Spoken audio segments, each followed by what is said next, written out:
જય શ્રી હરિ દોસ્તો, માર્ગશીર્ષ મહિનાની પુણ્યમય એકાદશી મોક્ષદા એકાદશી નજીક આવી રહી છે.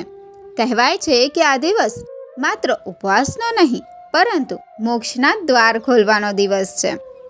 હિન્દુ શ્રદ્ધા મુજબ મોક્ષદા એકાદશી પર શ્રી હરિની ઉપાસના કરવાથી પૂર્વજોની આત્માને શાંતિ મળે છે અને સાધકને મળે છે જન્મ મરણના બંધનોથી મુક્તિ. આ વર્ષ મોક્ષદા એકાદશી 1 ડિસેમ્બર 2025ના રોજ ઉજવવામાં આવશે. પંચાંગ મુજબ એકાદશી તિથિનો આરંભ 30 નવેમ્બર રાત્રે 9:29 પર શરૂ થશે અને સમાપ્તિ 1 ડિસેમ્બર રાત્રે 7:01 પર થશે.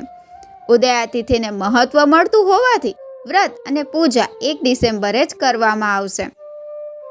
મોક્ષદા એકાદશી પર વિષ્ણુજીની પૂજા માટે જરૂરી સામગ્રી કંઈક આ પ્રકારે છે.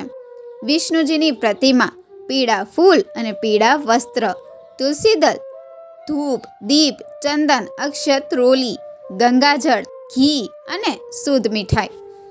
શ્રી હરિને પ્રસન્ન કરવા માટે પંચામૃત, દૂધ, દહીં, ઘી, મધ અને ગંગાજળ સાથે તુલસીદળ ફરજિયાત. પીળી મીઠાઈ, ચણાના લોટના લાડુ અથવા કોઈ પીળો ભોગ, ફળ, કેળા, કેરી અને સિઝન મુજબના ફળ.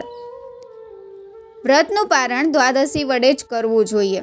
આ વર્ષ પારણનો શુભ સમય 2 ડિસેમ્બર 2025 સવારના 7 વાગ્યાથી 9 વાગ્યા સુધીનો રહેશે.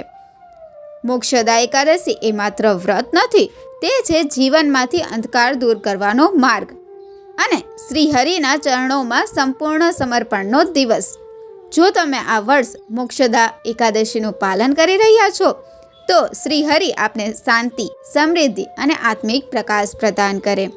વિડીયો ગમ્યો હોય તો લાઈક, શેર અને સબસ્ક્રાઈબ કરવાનું ભૂલશો નહીં.